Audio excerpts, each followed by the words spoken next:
Okay, today we're going to be looking at surface and preparation of surface.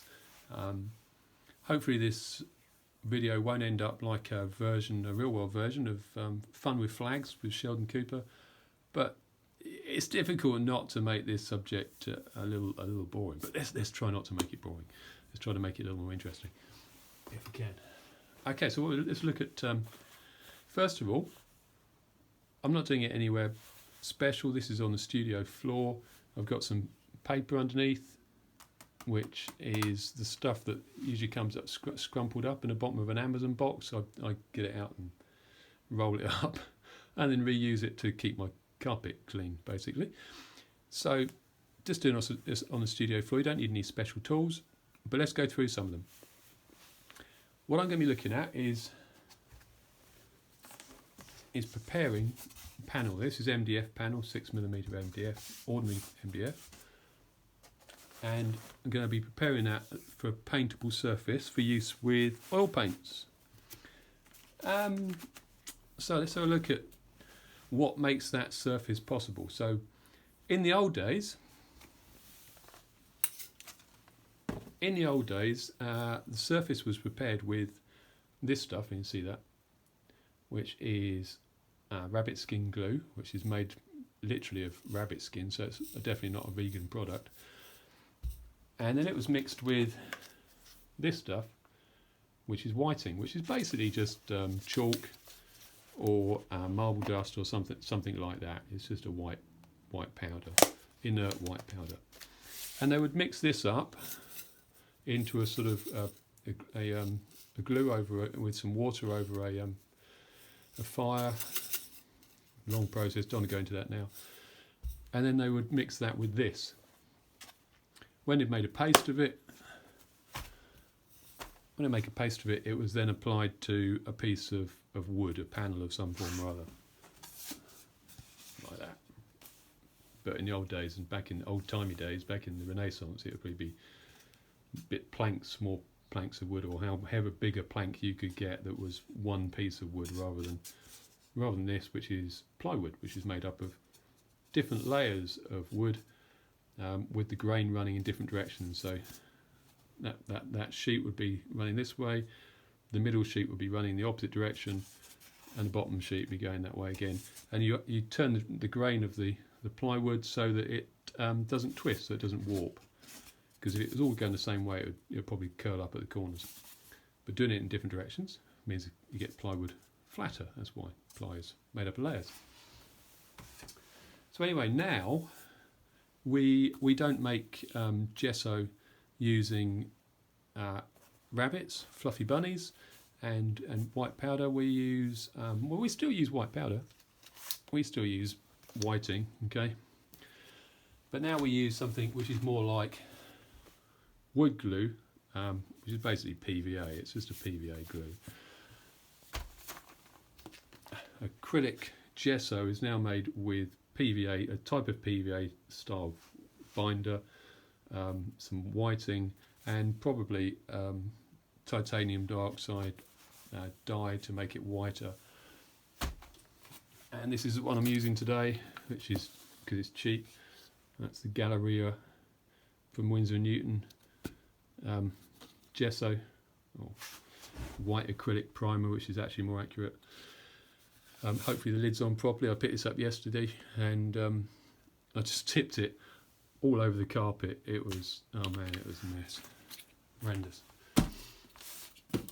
So yeah, nowadays gesso is like this stuff. Okay, it's made of acrylic, it's more flexible, it dries super fast, and it's water dilutable as well, so you can wash your brushes out and stuff with water. Unlike the old one, which wasn't. In the old days, they used to rub it down with, once they got the surface like that, they used to rub it down with cuttlefish apparently, but not doing that today.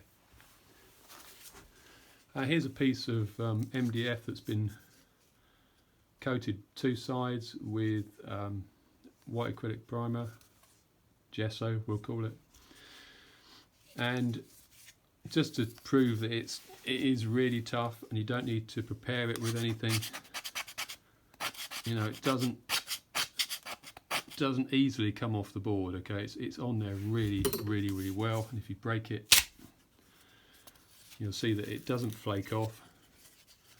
It's actually really well bound to the surface, so that isn't going to flake off. I haven't prepared that surface with anything else except gesso, white acrylic primer. Okay, so it's on there for good. Once that's on there, it's not coming off. So let's look at different surfaces you might want to prime with your gesso. Once you've bought a tub of this stuff, which was about 20 quid or so online for what is that, 2.5 litres. You want to think about what surface you want to prepare, how many coats of primer you want to give to it, and that's pretty much it, how you want to apply that. So you might want to use a roller, or you might want to use a brush, but we'll look at both those in a sec. Here's a really thick example of plywood. That's, well, you count the layers to show how many ply it is. That's, what's that, 1, 2, 3, 4, 5, 6, 7, 8, 9, like 10 ply. And believe it or not, you would think, well, that's never going to warp, because again, the grain of the wood is going that way for the first layer, and then that way for the next layer, and then that way for the next layer. So you'd think that would never actually warp, but actually in practice I have seen these big sheets warp and twist. So it's not necessarily how thick your plywood is on depending on how likely it is to bend. It can still bend even if it's very thick. Thinner plywood like this offcut of something is still going to likely to bend, but you're talking about what are you going to use it for, really. That really thick one, if you hang any large pieces of that on the wall, you're going to need to reinforce the wall, and this thin stuff is much better. But I don't actually like plywood, to be honest. It's a little unpredictable. It is a wood. It's a natural product which is prone to kind of warping and twisting.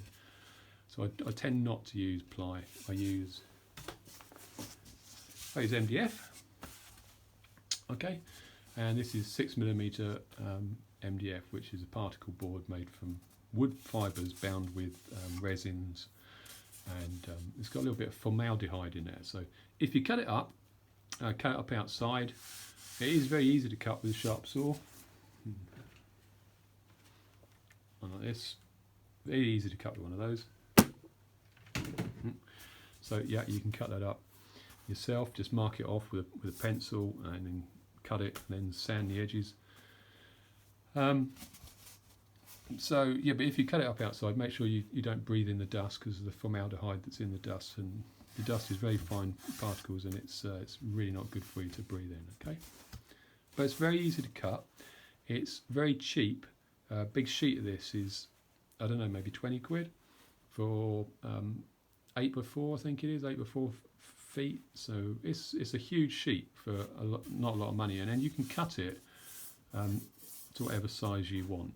And occasionally, I must confess, I do occasionally take a finished painting and then saw a bit off of it, but that isn't good practice. But it just shows you can actually cut it up. And the other type you can get is a cradled panel.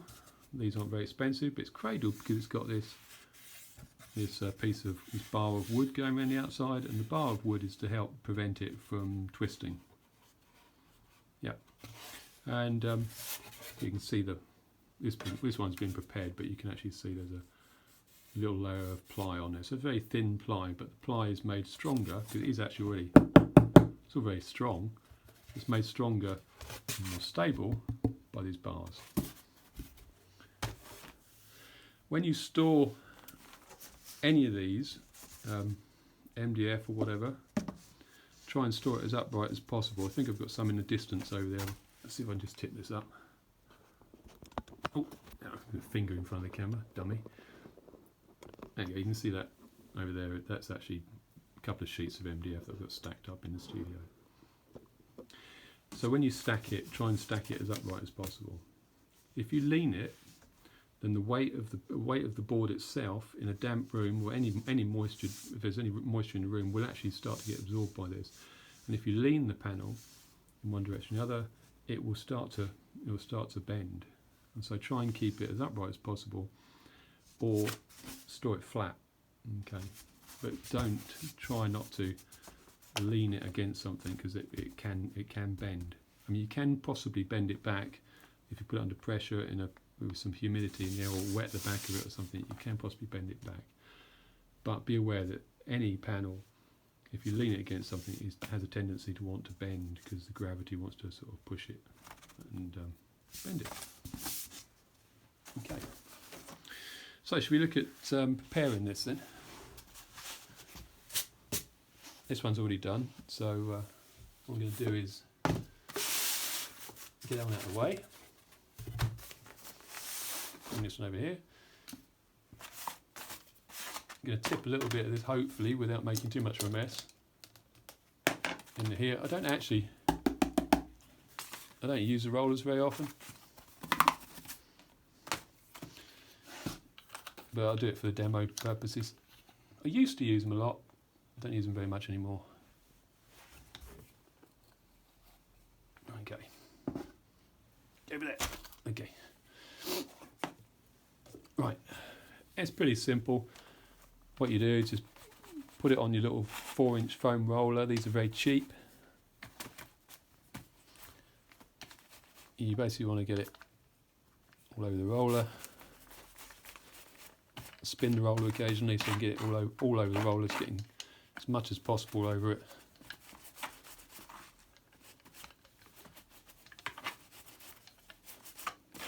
You want an even coat on the roller. And I've actually used all that up because I was only doing this for a demo purpose, but usually put more in there. I'm just being cheap, I don't want to waste it. Once you've got the rollers loaded, it's as simple as that, really. The cool thing about a roller is it does an area very quickly.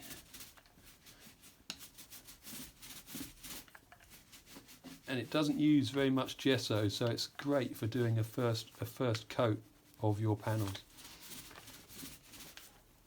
Also, when you've done the edges, you can stack them all up together. You can stack them all up together and run the roller down the edges. It's a great way of doing the edges. You can stack them up, just roll them together, and then separate them. But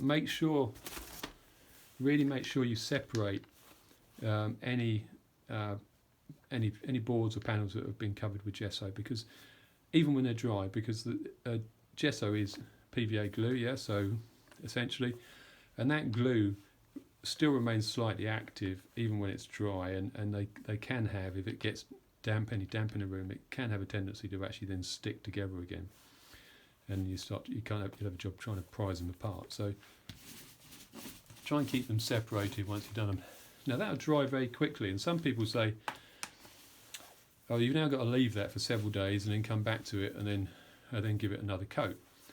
I would come back to that when that is completely dry, when that's touch dry and it feels completely dry. I'll come back to it and give it another coat with a roller. So you give it 2 coats on the front and 2 coats on the back.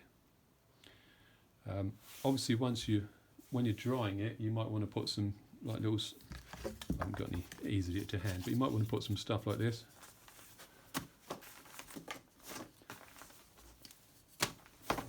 Under it, so that it keeps it off the paper, because it will stick to anything that it's touching, and that will help keep it off the ground while you're coating it. So you do a big sheet of them, yeah, and then you flip them over and do the back. Once that's dry, you flip it over and do the front again, or do however you want to do that. I'm sure you can work that out. Once you've given it 2 coats front and back, you do the back, because moisture from the air can be absorbed into the back of the painting if you haven't coated the back, and it can cause sort of an imbalance of the way that the board is absorbing moisture from front and back. So try and make sure you coat both sides and you coat the edges. Particularly remember to coat the edges because it's an open end of a cut, and also if you want to paint the edges, They are a nightmare to paint if you want to colour the edges in with any paint if they're not already coated with gesso. So please coat them first. It absorbs oil paint like nothing else on the planet. It's a very absorbent surface. Okay, then when it's dry,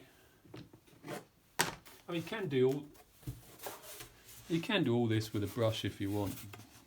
You can do the panel with a brush as well. It just takes, if you use a brush, it takes more time and it uses more gesso.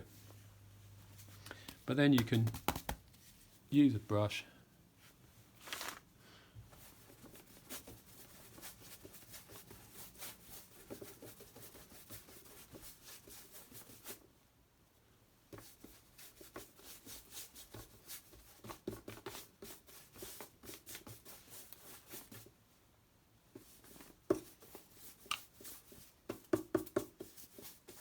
and just coat it all over as neatly as you can.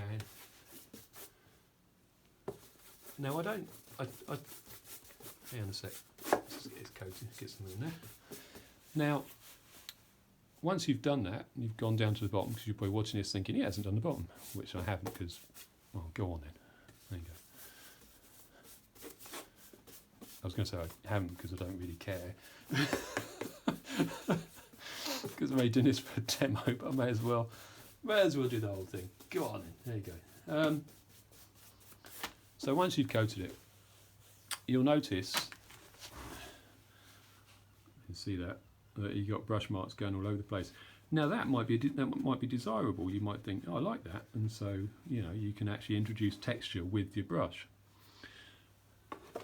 But at some point, you need to put a drawing down on there. If you're going to use the roller, you can finish it with a third coat of on the front. You can use a third coat of roller gesso, and then you either paint onto that surface without doing anything to it, or you can use some of this stuff, which is wet and dry paper, and you can wash this off. So once it gets all clogged up, you can wash it off. But before you put your drawing on it, or you do the drawing on it, you would want to sand it neatly, or lightly actually, sorry, not neatly, lightly with this stuff, just to make it super smooth. If you want a smooth surface, a really smooth surface. I don't. Personally, I like more texture. I think it's a bit more interesting to look at.